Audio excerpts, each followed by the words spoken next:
All right, so we're in a new month, a new series, new insights to share.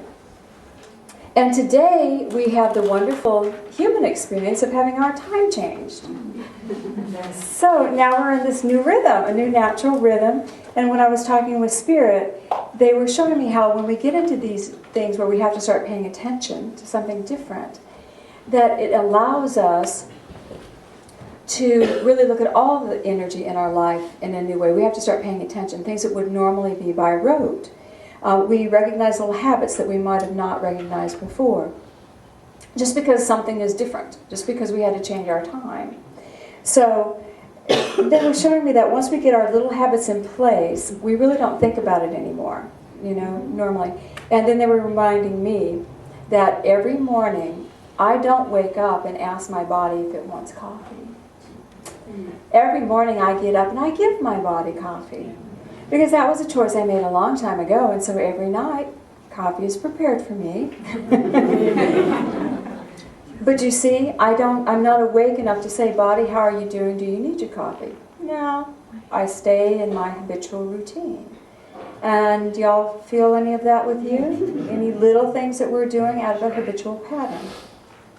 So I am not awake to the choices that I've made. Yet they're creating my world, even as small a choice as having coffee every morning. When I travel, what is my first thought when I arrive at a hotel or a B&B? Will there be coffee in the morning? If not, we locate a space where I can find it in that morning. It's a habit. So, when we choose, we make these patterns, and we forget that we did them in the first place. And my class has been going through the Old Testament, our seminary program, and we have finally read every word in the Old Testament. Yay!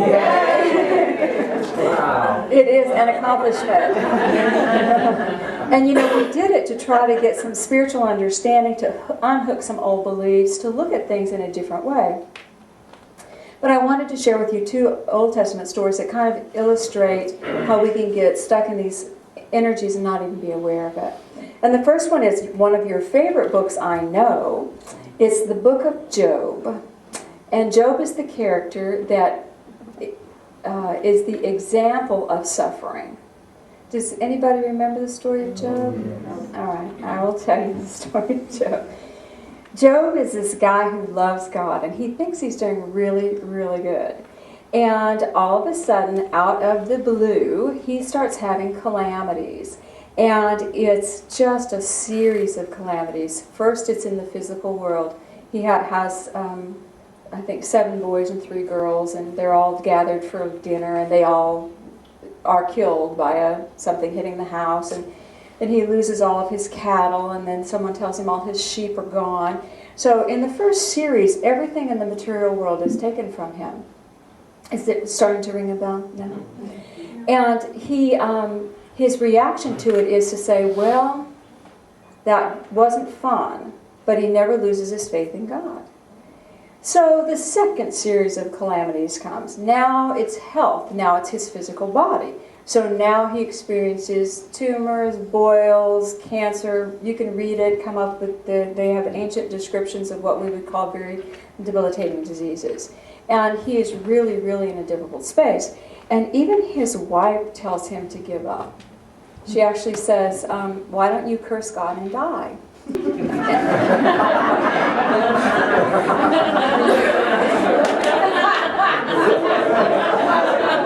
That's biblical. That's biblical. But what she's saying is, you don't got it going on down here, so you might as well take off.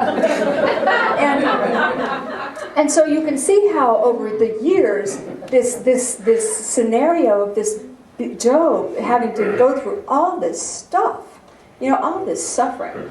And he's isolated from his friends. Nobody will come and talk to him. He's lost everything. Well, 4 friends arrive. And they're coming because they're so concerned about him. And they have within them a very deep belief in cause and effect. They don't really understand it, but they know he had to have done something. And so the Inquisition begins.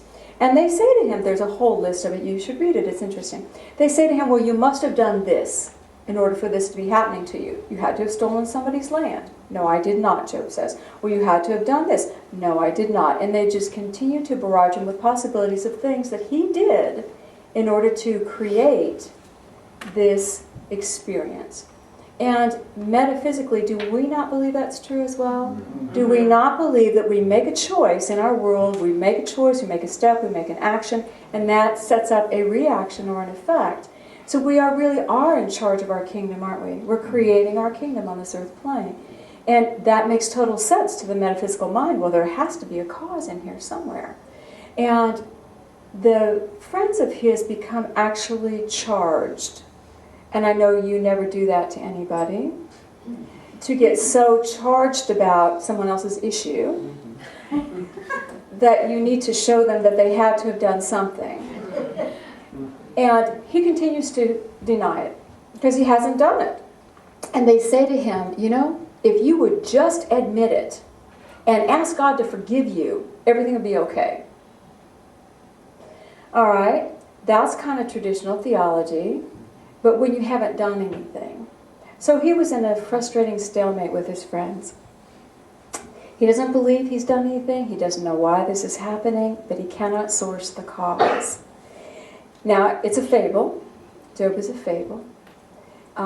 It's a real good example of cause and effect. We read the story, and even we have no idea what he has done, but we know he's made a decision that became a pattern, and he forgot what that decision was. Can we accept that? Mm-hmm. Sure. Probably. All right. Every time I teach Job to my seminary students, I always ask them before I begin what the causal thought was. What do you guys think the causal thought was? And to date, none of them see it, because it's a difficult one to see. But it's in the very first chapter of Job. You know, Job is one of the oldest books that they have record of. So I'll read you the first few verses. Are you all excited to know? Yes. That's what I want to hear. There was a man in the land of Uz whose name was Job, and the man was innocent and upright, one who revered God and turned away from evil. He had 7 sons, 3 daughters.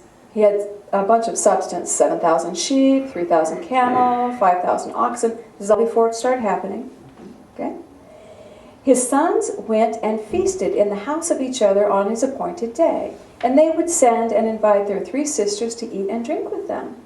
And so it was, when the days of their feasting were over, that Job sent and sanctified them, and rose up early in the morning and offered burnt offerings according to the number of them all. For Job said, "It may be that my sons have sinned and cursed God in their hearts." Thus Job did continually. Do you see the cause? Job took upon himself the spiritual life of another. Job took responsibility for the spiritual life of another. Interesting things happen when you take the responsibility of the spiritual life of another, don't they? You leave your path, your consciousness, your energy, and you move into the path, the consciousness, and the energy of this person. And then you get to live their consciousness. Does this make sense? I know you think it doesn't happen often, but it happens a lot. It happens a lot in marriages. And you feel like you have to give up your spiritual path, and we're talking about a spiritual path here. We give up my spiritual path for the spiritual path of a partner. Then we go into this world of their consciousness, because what guides our path? Our spirit. We go into their world, and then what starts happening to us, and we say, why is this happening? How could this be happening to me? What's going on in my world? And then you have to regain your spirit. I'm not saying you can't live with someone that has a different spiritual path, but when you give up your spirit for their spirit, you've now moved into their space. Now does it make sense? Okay. All right. When we get off our path, how we do it is we need to fix others spiritually. Do you ever fix somebody? Do you know how often I hear people leaving on Sunday service, and I really appreciate it when people say that was a great service, I enjoyed it.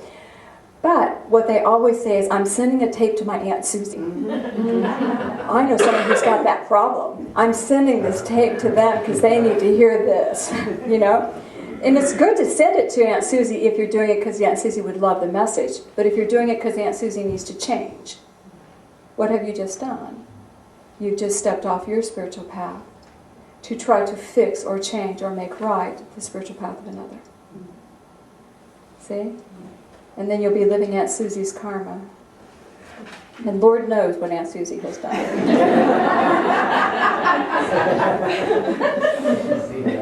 All right. When we do this, what we're actually doing is choosing that level of consciousness instead of our own. And it's very challenging for us when we do that. There's another Old Testament story that I'd like to tell you about, and this is familiar. This is the story of Lot and his wife. I remember it? Okay. For the young ones who may not know, this is way, way, way back in Genesis. It's a very, very ancient story. It's Abraham's nephew is caught in a city that's getting ready to be destroyed, and Abraham negotiates with God. So, will you save the city if I find 10 men? And they can't find 10 men. But the angels go to Lot and his wife and all the family, and they say, come on guys, the city's going to be destroyed. You guys need to book on out of here. Well, they delay and they delay and they delay. But finally, Lot and his wife and a couple of his kids do make the journey. And they're asking them to lift into higher consciousness. They're asking them to change because the karma of the collective is coming down on them. The karma of the collective people of the city is coming down. And as they're beginning to walk the path to a higher consciousness away from the collective, does anybody remember what Lot's wife does? She turns and looks back, and she's under explicit instructions not to look back. She turns, as the story goes, and looks back and becomes a pillar of salt. And that's an Aramaic idiom that means she is paralyzed. She either had a stroke or became paralyzed, not literally a pillar of salt. But she might as well have been. Anytime we're paralyzed, where's our forward motion? How often have we tried to get on our spiritual path, the path that's in front of us that's taking us away from the collective karma of any group, and we're moving on our path? Think of families, think of business situations. Everyone goes through this. We're moving on our path, and Spirit says, just keep your eye on the ball. You're in the game. Keep your eye on your next step. And we go, wait, what's happening back here? And the minute we turn, what have we just moved into? The energy of the collective that we're trying to move away from. And where are we now?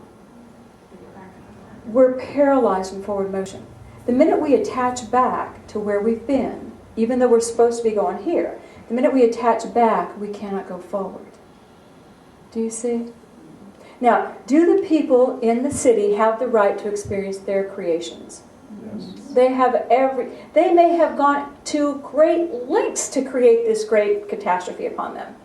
They may have bought their ticket to be there when it happened. Front seats, because that's what they need to experience. We can't judge that. But when someone comes to show you where you need to be going, do you sometimes go back? Yeah, we all do. We all go back. In the Aquarian, Jesus says, he's talking to people that are being critical of his disciples not fasting. He says, look guys, what is a sin to one is not a sin to another. And he said, you can make a bed. You cannot make a bed to fit every man. But if you've made a bed to fit yourself, you have done well. Don't look at what someone else is doing. Look at your path. What is right for you? If you need to fast, fast. If you don't need to fast, don't. Stay on your spiritual path and keep that forward motion going. If you make a bed that fits your life, you have done well. Are y'all hearing me? Yes. Okay. All right. So we can see that attachment, that honest to goodness, can you think of a time when you've put someone's spiritual life above your own? I do. So, and working with clients and working with people's spiritual life is my path. That is my path. But sometimes, over the years, I have made someone who is hurting or someone who is delicate or someone who is tender that I'm working with, all of my energy goes to them. Not just when I have my hour with them, but I'm singing them Reiki at night. I dream about them. I worry with them. I talk to Patrick. Oh, I'm so worried. Where's my energy going? To them. To their path. And can I then go forward? I'm just as stuck as Lot's wife, looking back, looking at something that is none of my business, except in that time when I'm to help them, release them, because it is a part of my path to work with people's spirits. So I know how subtle it can be. It's a subtle decision that comes in when you're not paying attention. Oh, I think I need to sacrifice for my kids. They might have cursed God. Let me take care of that for them. No. Let me call my kids on the phone and say, hey, you might want to deal with your spirit because I'm not feeling like you did what you needed to do. So you take that on, you check that out, and I'm done. I've done my parental thing, I'm hanging up the phone, your spirit's on you. That sounds harsh, but it's not. It's actually very helpful. Okay? All right. I think it's helpful. Any parents out there? All right. So I wanted to tell you, in Job, it does give us the way out of this dilemma. We don't really have to go searching for the original causal thoughts that created all these silly patterns that we have. We don't have to go find out, who did I give my spiritual path to? We need to just make a new decision. So in the story of Job, they are really going at it. They're going at it, they're going at him, and Job's saying, well, if God was here, I'd defend myself. I think I need a court of law and put a judge between me and God because I don't deserve any of this. And he's going on. Well, then in the story, God appears. And God says, Job, you forgot who you are, didn't you? And you forgot who I am. Because I'm the one that created this place. And where were you when I did it? Now listen and do these things. And this is what he tells them. Ready? Steps to get back on your path. Gird up your loins and act like a man. And what that means is get dressed and get ready for life. Gird up your loins, but get your clothes on. Get your clothes on and act like you've got a life in front of you. Act like you're ready for life. Then he said, deck yourself with majesty and excellence and array yourself with glory and beauty. Claim your life force, your divine nature, deck yourself with majesty, and be gorgeous. Get up, get yourself dressed, claim your life force, and be beautiful. Now, is that so hard? Then he says, cast away the rage, which release the anger and judgment of others. What does that do to us? When we're angry and judging somebody else on their path, we're in that pillar of salt modality, and we're frozen, and our energy cannot go forward for our lives. And then he says, cast sinners into their place and cover their face with dust. Now that's an idiom. That's not literal. No, it's an idiom. And the idiom literally means don't listen to their counsel. Cover their face with dust is don't listen to them. You know? So what he's saying is don't listen to the counsel of others or get on their path. This simple. Then he says, I will give you credit when your own right hand has saved you. This is God talking to Job. I'm not coming to bail you out. I'm not dealing with your friends. I'm not going to handle this. I will give you credit when your own right hand has saved you. So in our language, get ready for life. Claim your life force and make yourself beautiful. Release anger and judgment of others. Detach from their situations. And don't listen to the counsel of others. Don't get off your path. Save yourself by shifting your own energy. Save yourself by choosing your path. How simple is that? And do you know what the most neglected aspect of self is? Your spiritual path. It is the most neglected aspect of self. We hope, traditionally in standard Christian theology, we have asked the church to handle that for us. So all the theologies that have existed for thousands of years, you walk in the door, you give them responsibility for your spiritual path, and they say, thank you, I will take it, here's your rules. Off you go. Go do the rules and we're good. But how much responsibility is that individual taking in their spiritual growth? If we have to make a bed that fits us and it's so unique no one else can fit in it, who's the only one that can do that? Us. Us. Metaphysical Christianity, taking personal responsibility for all the energy in your world and for your personal relationship with God. Take a breath. All right. Making a new me. It sounds really easy, doesn't it?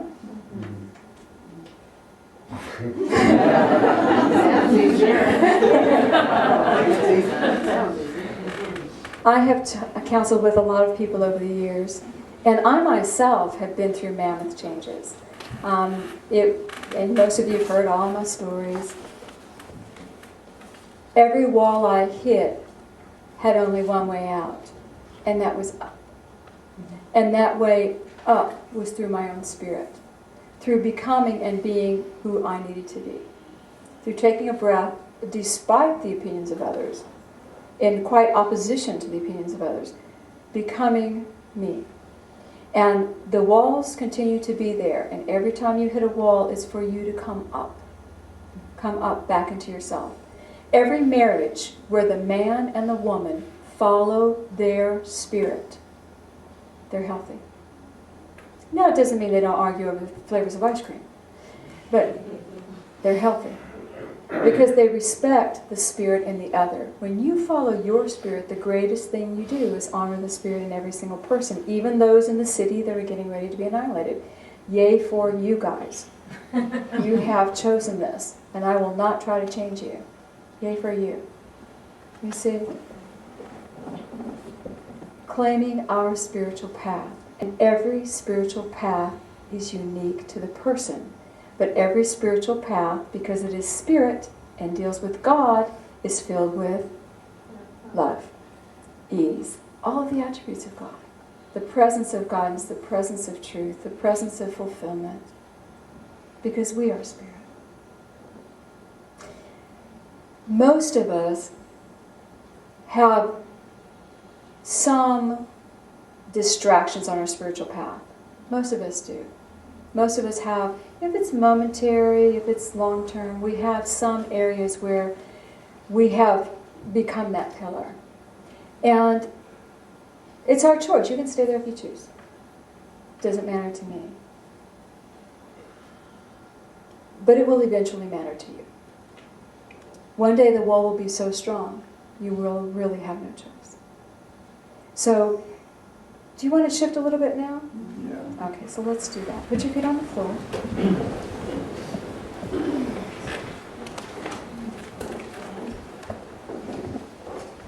Just take a breath. God, our Father and Mother, we ask that your love enfold us. And just allow yourself to feel the peace in your heart. Just as you in your heart say God. Just say God. And feel that love coming over you. And I want you to feel in this light, you can lift up just a little bit so you can see yourself just engulfed in a beautiful golden light of your own spirit.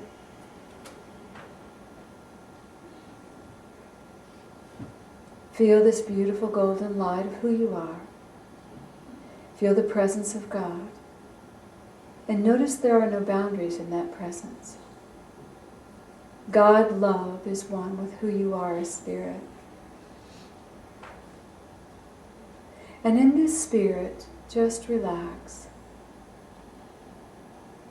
And begin to feel the goodness.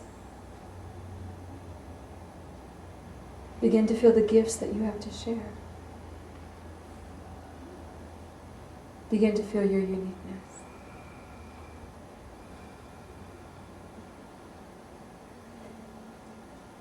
And if you would like, in your heart, you don't have to say it out loud, repeat this. I now choose to pull my energy back to me.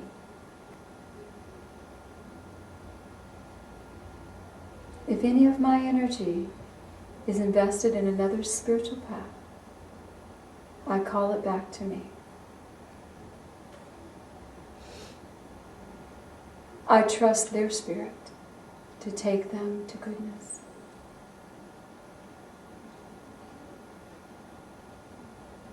And feel the energy getting stronger and brighter in your heart.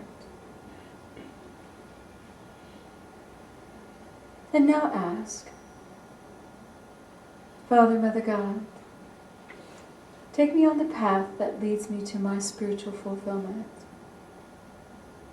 Let my feet take the steps that will lift me up to being this beauty, this essence, this light that I am. And just feel the energy. You may get energy, words, symbols, whatever comes is fine. But feel a sense of being uplifted. And take a breath, and now feel the beautiful golden light coming back into your body. But keep your eyes closed, sitting in your chair. Feel yourself sitting in your chair.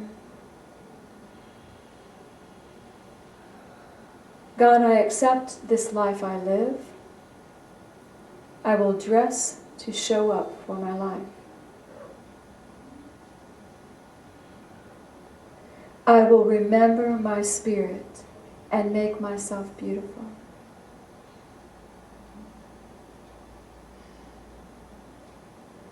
I will not respond or get caught in the dramas of others. I will send love.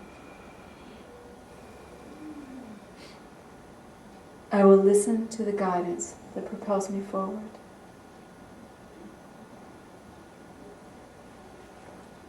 And I will remember I'm a child of God.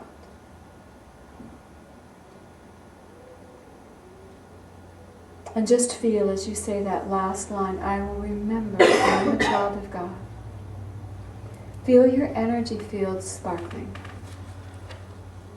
I will remember I am a child of God. Can you feel the sparkles? Mm-hmm. Let those sparkles go out into the room, and let's become one radiant, sparkling light this morning. All spiritual beings, all on a unique path, and all filled with love. And God, as we make these shifts, I ask that each one now fully be guided in your will for them, in their truth, their expression, their love. And I release them to you, for they are your children. And so it is. Take a breath, and you can open your eyes.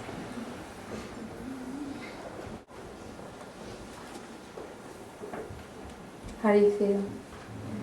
Good. Be aware this week as you walk. Share love with everybody. Care about people, but stay on your path. And if someone appears on your path, they're for you. They're for you. Enjoy them. Enjoy them. Say, yeah, God.